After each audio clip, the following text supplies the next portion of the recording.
Valentine's Day is so much fun to decorate for.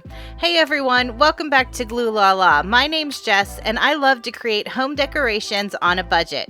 If you do too, then let's get started. I love the tumbling tower blocks from the Dollar Tree. They're one of my favorite supplies to keep on hand for crafting. And I especially love it when I find these really big packs at the Dollar Tree because they have 72 in one pack. So for this project, I started by gluing together bundles of 3 of the tumbling tower blocks. Now I'm just using hot glue here, but you could use wood glue or super glue or whatever method of adhesive you prefer. Once I had 4 bundles glued together, I took 2 of the bundles and I glued them in opposite directions. So you can see here on the left side, the blocks run horizontal, and on the right side, the blocks run vertical. And I did that with both sets of blocks. And then I glued those 2 bundles together, but I made sure that they were also going in opposite directions. So now you can see on the left side at the top, they're horizontal, and underneath that, they go vertical. And then I repeated that 3 more times until I had 4 planks built together.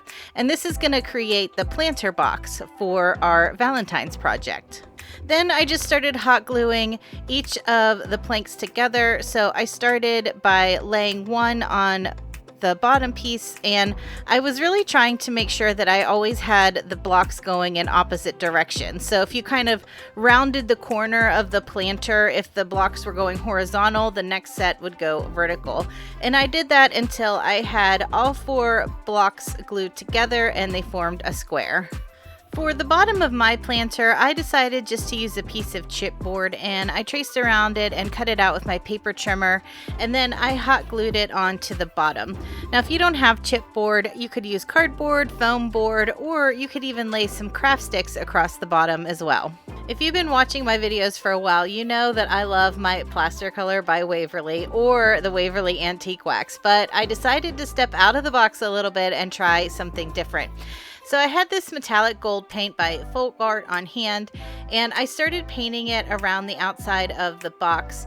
And then I used a baby wipe to wipe off the excess. So I was kind of going for a stained look, but because this was a metallic paint, it added just the tiniest little bit of shimmer to it too.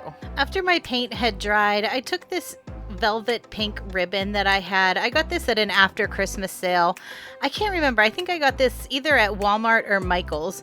And I started by hot gluing it in the center of the box. And then because it is wired, I didn't hot glue it around the box because I'm always afraid that the hot glue is going to seep through the ribbon and you're going to see it. But whenever ribbon is wired like this, it really helps hold it into place around those corners. So once I had it wrapped the whole way around, then I added a little more hot glue just to keep everything in place. I had these chalkboard tags on hand from the Dollar Tree. These are something that they carry year-round, not just for Valentine's Day. And I thought this would look really cute on the front of the box. So I just used a paint pen, and I actually got this from the Dollar Tree too. This is my first time using it, and I really like how it looked. It came out nice and opaque, and I didn't have to go over it several times. So I just freehanded I heart you on the front of the tag, and then I was able to hot glue that to the front of the box. The hole at the top of that tag was really bothering me, so I took that same pink ribbon and I just cut the wire off of each side and created a little bow that I then used to cover up that hole. The last thing I needed to do was add some floral foam to the inside of my box, and I had some greenery on hand that I got at another clearance sale probably after summer this year, or last year I guess, because now it's 2022.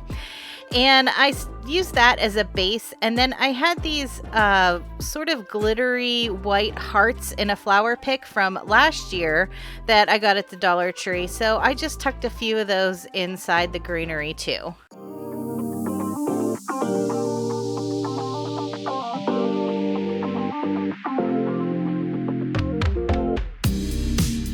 I would really love it if you gave this video a big thumbs up, and make sure you're subscribed, and make sure you follow me on Instagram because I stay pretty active over there, and that way you and I can get to know each other.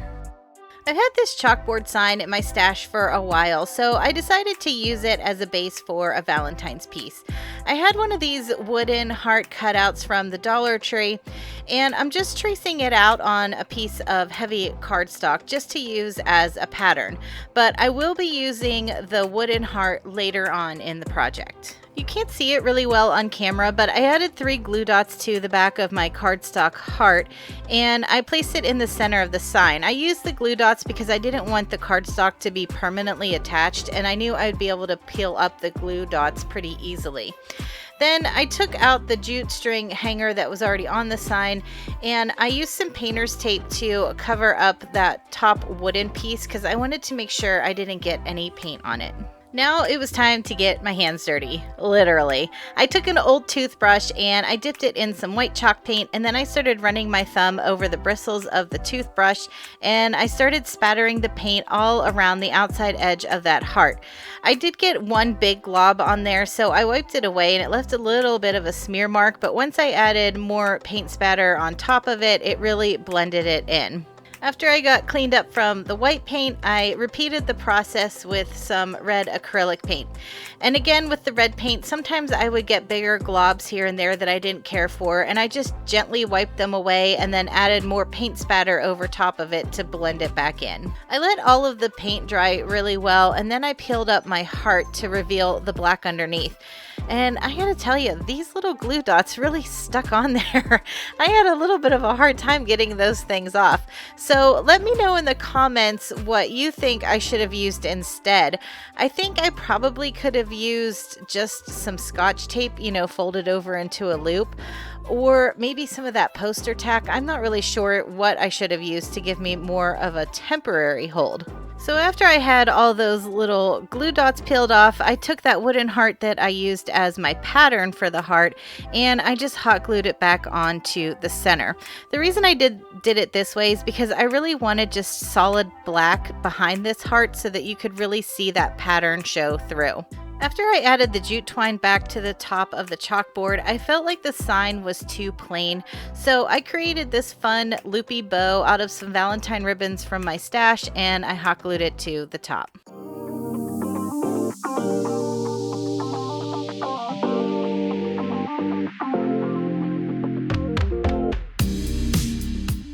I used to do a lot of paper crafting, so I already had this envelope punch board in my paper crafting stash, and I thought it would be fun to create a garland using some mini envelopes.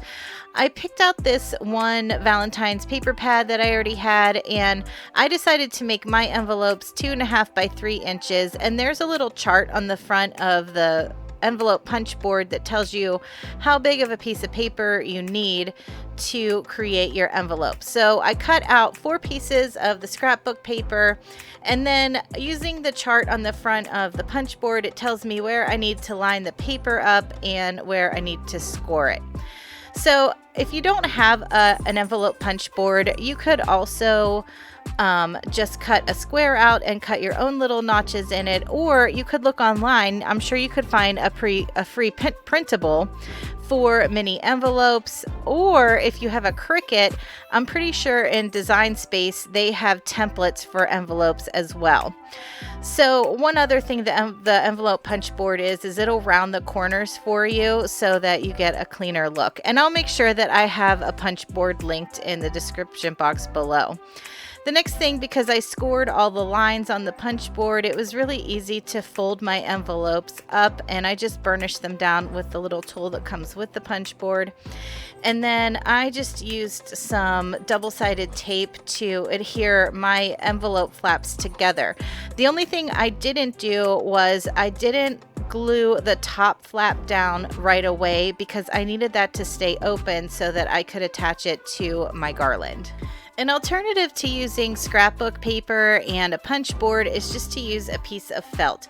So I cut a square down to 5 by 5 because that's the same size that I had cut my paper to, and then all I had to do was hot glue in the 2 side flaps and then glue up the bottom flap and glue down the top flap. And then I just embellished the front with a little wooden heart. To create the garland, I took some baker's twine that I already had on hand, and this is like a sort of a beige color and a white color wrapped together. And I laid my envelopes out so that I knew how long of a piece I needed because I decided to double up my baker's twine. Then I added some hot glue inside the envelope and I glued the flap down, and then I had these wooden stickers from the Dollar Tree. I peeled the foam dot off on the back because it was too bulky, and then I just added some hot glue to the back of the sticker and I stuck it right to the center of the envelope. Now, to create a little bit of a gap between the envelopes, I decided to string on a wooden bead in between each of the envelopes.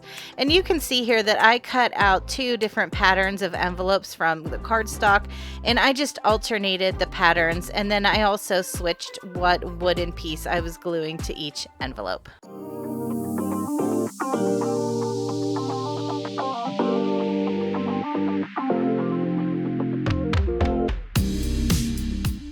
Thanks for hanging out in the craft room with me today. I left some videos on the screen that I think you might like. Have a great week, and I'll talk to you in the next one.